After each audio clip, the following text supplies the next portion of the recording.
Friends, ये एक ऐसा टॉपिक है जहाँ से यूजीसी नेट में प्रत्येक वर्ष एक न एक प्रश्न जरूर बनाए जाते हैं। दरअसल यह प्रश्न जो है ब्रिटेन वुड्स सम्मेलन से संबंधित है, जिसके तहत दो प्रमुख संस्थाएं बनी जो कि वैश्विक राजनीति में महत्वपूर्ण भूमिका अदा करती है। जो संस्था ब्रिटेन वुड्स ट्विंस के नाम से भी जानी जाती है। एक संस्था है IMF और दूसरी संस्था है विश्व बैंक समूह, वर्ल्ड बैंक। तो आइए हम ब्रिटेन वुड्स सम्मेलन के साथ साथ जो है इन दोनों ही संस्था से संबंधित महत्वपूर्ण जानकारी को इस वीडियो के माध्यम से देखते हैं, जो कि आपके आगामी एग्जाम के लिए अत्यंत महत्वपूर्ण साबित होने वाला है। तो दोस्तों, सर्वप्रथम हम समझते हैं ब्रिटेन वुड्स सम्मेलन क्या था। तो आधिकारिक तौर पर संयुक्त राष्ट्र मौद्रिक और वित्तीय सम्मेलन, जिसे कि हम इंग्लिश में United nation monetary and financial conference के रूप में जानते हैं, यह एक ऐतिहासिक सम्मेलन है जो कि 1 जुलाई से लेकर के 22 जुलाई 1944 तक ब्रिटेन वुड्स, न्यू हैम्पशायर, संयुक्त राज्य अमेरिका के माउंट वाशिंगटन होटल में आयोजित किया गया था। इसका जो मुख्य उद्देश्य था, द्वितीय विश्व युद्ध की विभीषिका के बाद नष्ट हो चुकी वैश्विक अर्थव्यवस्था का पुनर्निर्माण करना और भविष्य के अंतर्राष्ट्रीय व्यापार व वित्तीय संबंधों को विनियमित करने के लिए एक अस्थायी रूपरेखा तैयार करना। इसमें अगर प्रतिनिधित्व की बात करें तो इस सम्मेलन में तत्कालीन जो 44 मित्र राष्ट्र के 730 प्रतिनिधियों ने भाग लिया था। भारत भी इस सम्मेलन के मूल 44 हस्ताक्षरकर्ताओं देश में शामिल था। तत्कालीन ब्रिटिश भारत का प्रतिनिधित्व सर RK षणमुख चेट्टी ने किया था, जो बाद में स्वतंत्र भारत के पहले वित्त मंत्री भी बने थे। मुख्य रणनीतिकार की अगर बात करें तो इस सम्मेलन की रूपरेखा और बहसों का नेतृत्व दो प्रमुख अर्थशास्त्रियों ने किया था। अमेरिका के हैरी डेक्स्टर वाइट और ब्रिटेन के प्रख्यात अर्थशास्त्री जॉन मेडार्ड किन्स ने किया था। अगर हम इस सम्मेलन की ऐतिहासिक पृष्ठभूमि को देखें तो 1930 की महान आर्थिक मंदी, जिसे कि हम ग्रेट डिप्रेशन, और द्वितीय विश्व युद्ध ने वैश्विक व्यापार प्रणाली को पूरी तरह ध्वस्त कर दिया था। देशों ने अपनी मुद्राओं का अवमूल्यन करना शुरू कर दिया था, जिससे वैश्विक विश्वास खत्म हो गया था। ब्रिटेन वुड्स का मुख्य विचार एक ऐसी प्रणाली बनाना था जो विनिमय दरों की स्थिरता सुनिश्चित कर सके और आर्थिक राष्ट्रवाद को रोक सके। ब्रिटेन वुड्स की अगर हम ट्विंस की अगर बात करें तो इस सम्मेलन के विचार विमर्श के परिणाम स्वरूप दो सर्वप्रमुख वैश्विक वित्तीय संस्थानों की स्थापना की रूपरेखा तैयार हुई, जिन्हें सामूहिक रूप से ब्रिटेन वुड्स ट्विंस या ब्रिटेन वुड्स की जुड़वा संतानें कहा जाता है। जो पहला है, इसमें अंतर्राष्ट्रीय मौद्रिक कोष, इंटरनेशनल मॉनेटरी फंड, जिसे कि IMF के नाम से जानते हैं। अगर इसकी स्थापना और मुख्यालय की बात करें तो इसकी औपचारिक स्थापना 27 सितंबर 1945 को हुई और इसका मुख्यालय वाशिंगटन DC USA में स्थित है। इसका जो कार्य है वो वैश्विक मुद्रा स्थिरता सुनिश्चित करना, अंतर्राष्ट्रीय व्यापार के संतुलित विकास को सुगम बनाना और विनियमित दरों में स्थिरता लाना है।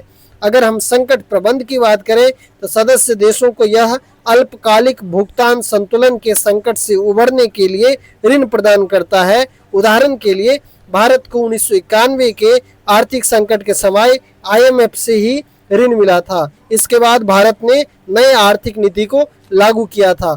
इस बात को लेकर के कई बार इन संस्थाओं की आलोचना भी होती है कि इन्होंने विकासशील देशों पे अपने जो वैश्वीकरण की जो नीति है, पूंजीवादी देशों की, जो विकसित देशों की, अपनी उस नीति को जो है इन्होंने विकासशील देशों के ऊपर में थोपा। ऋण देने के आड़ में जो है, ऋण देने की एवज में जो है उन्होंने उन विकासशील देशों का इकोनॉमिक रिफॉर्म करवाया, उनके पॉलिसी में चेंजेस करवाए। इस बात को लेकर के इन संस्थाओं की सर्वाधिक आलोचना की जाती है। अगर प्रमुख प्रकाशन की बात करें तो वर्ल्ड इकोनॉमिक आउटलुक और ग्लोबल फाइनेंशियल स्टेबिलिटी रिपोर्ट जो है इस संस्थान के द्वारा प्रकाशित की जाती है, IMF के द्वारा प्रकाशित की जाती है।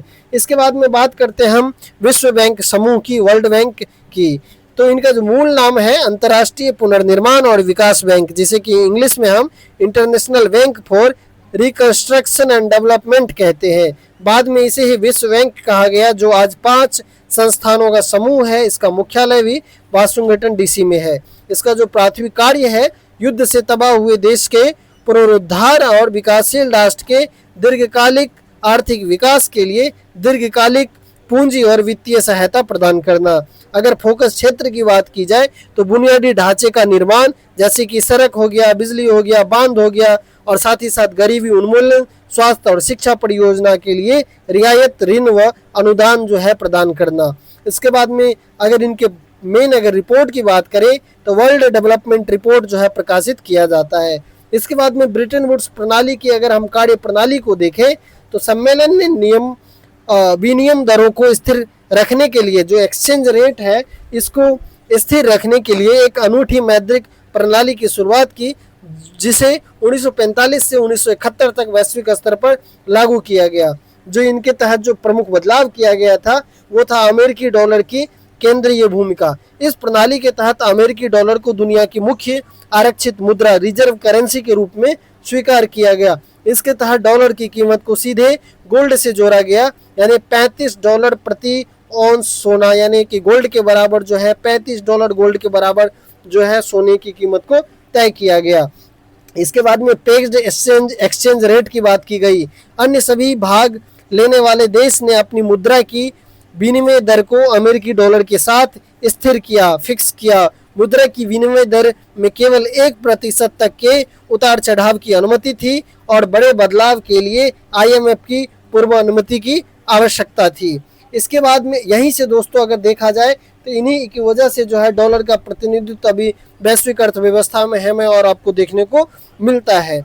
इसके बाद में ब्रिटेन वुड्स प्रणाली के अगर पतन की बात की जाए तो 1960 के दशक के उत्तरार्ध में इस प्रणाली में दरार आने लगी और 1971 में यह पूरी तरह से ध्वस्त हो गई, जिसे आर्थिक इतिहास में जो है निक्सन शॉक के नाम से जाना जाता है।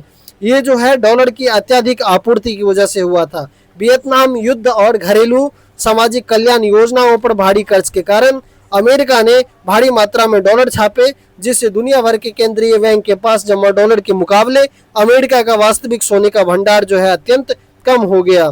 सोने में परिवर्तन की अक्षमता आया। जब यूरोपीय देश ने अपने डॉलर के बदले अमेरिका से सोने की मांग शुरू की तो अमेरिकी राष्ट्रपति रिचर्ड निक्सन ने 15 अगस्त 1971 को डॉलर के सोने में परिवर्तन की गारंटी को एक तरफा रूप से जो है निलंबित कर दिया। जो फ्लोइंग रेट की शुरुआत है यहाँ से होती है।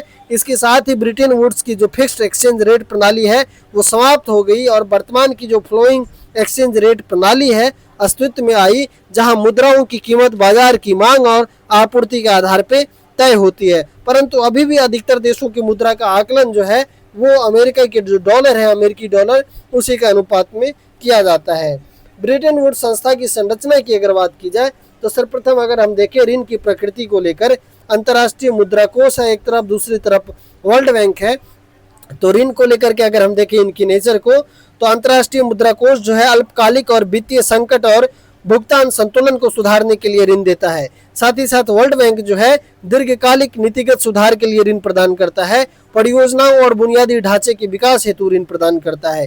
इसके बाद में वोटिंग प्रणाली की अगर बात की जाए तो इसमें IMF में जो है कोटा प्रणाली पर आधारित है वोटिंग प्रणाली।